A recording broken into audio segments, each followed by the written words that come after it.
کیا گھر کے کام کاج بیوی کی ذمہ داری نہیں ہے؟ ایک مرد، اوئے ہوئے ہوئے ہوئے، انہوں نے نام نہیں بتایا، اتنے ڈرے ہوئے ہیں بھائی. ایک مرد، نہ لوکیشن بتائی کہاں سے بات کر رہے ہیں، اور بس ایک اجنبی مرد ہے بھائی، کوئی بھی ہو سکتا ہے.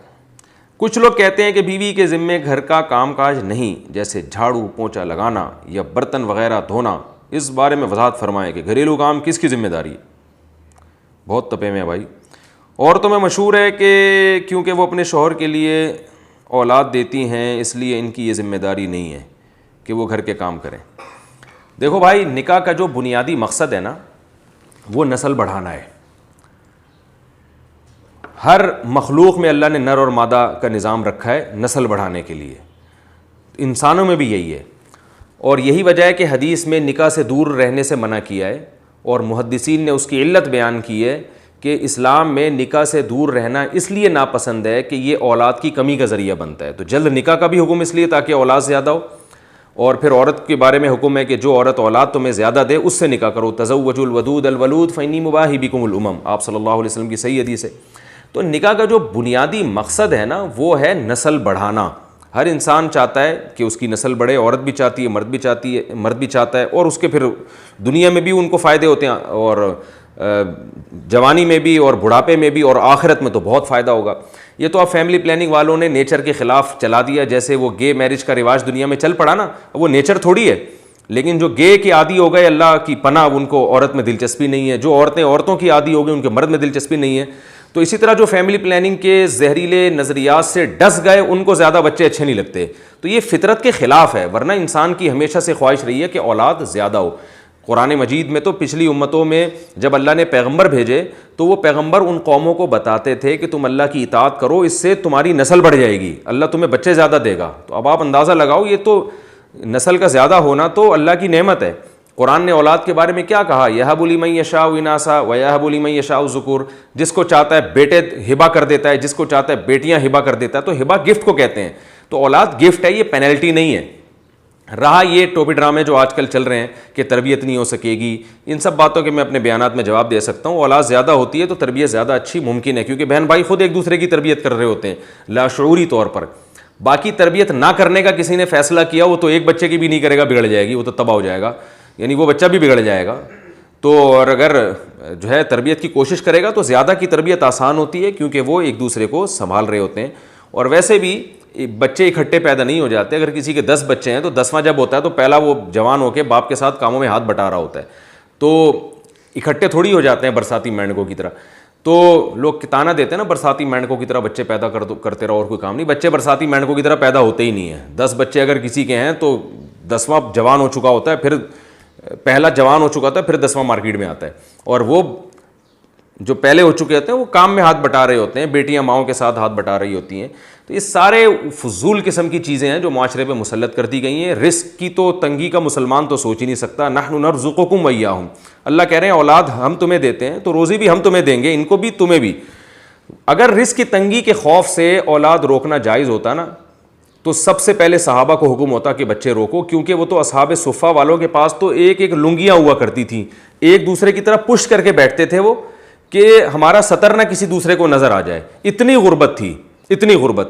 ان کو جب ترغیب دیے بچے زیادہ پیدا کرو، تو آج جو انڈے پراٹھے صبح شام پھوڑ رہے ہیں بچے، ان کے بیکن ہاؤس میں پڑھ رہے ہیں، کوئی سٹی اسکول میں پڑھ رہا ہے، ان کمبختوں کو جو ہے نا نسل روکنے کا خیال ہو رہا ہے کہ کھائیں گے کہاں سے. تو یہ اللہ پر بہت بڑا الزام ہے. اللہ کہے گا کمبختوں تمہیں میں صبح شام کھلا کھلا کے میں نے اتنی رزق کے دروازے کھول دیے، ہزار کے گز کے بنگلے تم لوگوں نے بنا لیے، اور تم اب اتنا تم نے کھا لیا اور تمہیں ڈر ہے کہ آگے اولاد کو کون کھلائے گا. یہ اللہ پہ بہت بڑا الزام ہے. اس لیے اس کو بولنے سے پہلے 100 دفعہ سوچنا چاہیے.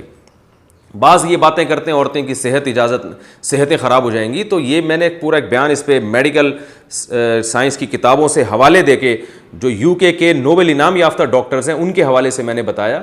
پورا بیان میں ریکارڈ کرا چکا ہوں، YouTube پہ مل جائے گا کہ عورت کی صحت بچے پیدا کرنے سے اچھی ہوتی ہے.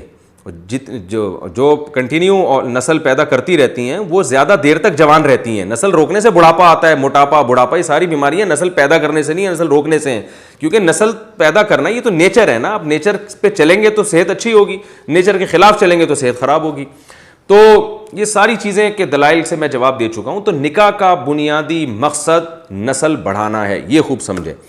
اب میاں بیوی میں جب نکاح ہوتا ہے تو ایگریمنٹ یہی ہوتا ہے کہ ہمیں بھی اولاد چاہیے، آپ کو بھی اولاد چاہیے.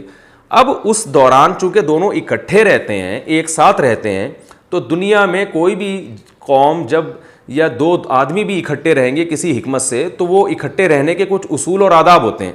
مثال کے طور پر دو آدمی بزنس کرنا چاہ رہے ہیں مل کے، اس کے لیے ان کو سفر کرنا ہے اور چھانگا مانگا کے جنگلات میں جانا ہے، مثال دے رہا ہوں.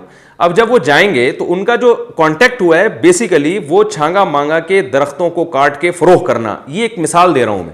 کانٹیکٹ کی بیس یہ ہے، لیکن سفر کے دوران وہ کیا کریں گے، اپنے کاموں کو ڈیوائڈ کریں گے کہ یار تم ایسا کرو، تم جہاز کا ٹکٹ کرواؤ، میں اتنی دیر میں بیگ تیار کر رہا ہوں جو ہے نا، تم ذرا دیکھو کہ کون سی ایئر لائن سے جانا مناسب ہوگا، یا دوسرا تم وہاں تم یہ کام کرو میں یہ کام کرتا ہوں، تم وہاں چھانگا مانگا کے جو جنگلات ہیں ان لوگوں سے رابطہ کرو، خلاف قانون ہے یا نہیں ہے یہ ٹینشن ہے تم اٹھاؤ، میں کھانے کا انتظام کرتا ہوں. تو کہیں بھی دو لوگ جب ہوں گے نا تو وہ کاموں کو ڈیوائڈ کریں گے. تو مرد اور عورت بھی جب وہ ایک ساتھ رہنے کا کانٹیکٹ کرتے ہیں نسل کے لیے، تو پھر وہ کاموں کو ڈیوائڈ ان کے کرنا پڑتا ہے.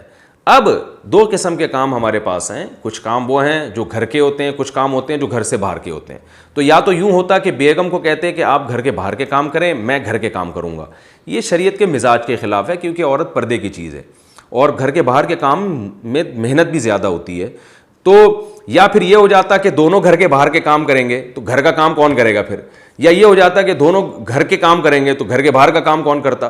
تو اس لیے نبی صلی اللہ علیہ وسلم نے حضرت فاطمہ رضی اللہ تعالی عنہ اور حضرت علی جو آپ کے داماد تھے ان کو حکم دیا رضی اللہ عنہ کہ حضرت علی گھر کے باہر کے کام کریں گے اور حضرت فاطمہ گھر کے کام کریں گی. تو یہ رواج چلا آ رہا ہے ہمیشہ سے، یہ ایک اخلاقی ذمہ داری ہے کہ مرد جب گھر کے باہر کے کام کر رہا ہے تو بھائی آپ گھر کے اندر کے کام کریں. تو یہ اس لحاظ سے آپ کی ذمہ داری ہے. اگر آپ یہ ذمہ داری پوری نہیں کریں گی تو یہ دلیل دینا کہ میرے ذمہ گھر کے کام نہیں ہے، یہ دلیل غلط ہوگی. یہ تو پھر مرد بھی کہہ سکتے ہیں میرے ذمہ گھر کے باہر کے کام نہیں ہے. خواتین کہتی ہیں ہم کوئی ماسی ہیں جو گھر میں پوچھا لگائیں. تو میں کہتا ہوں آپ کے میاں کو خانسامہ رکھا ہوا ہے جو باہر سے انڈے لے کر آ رہا ہے اور دہی لے کر آ رہا ہے آپ کے کہنے پر.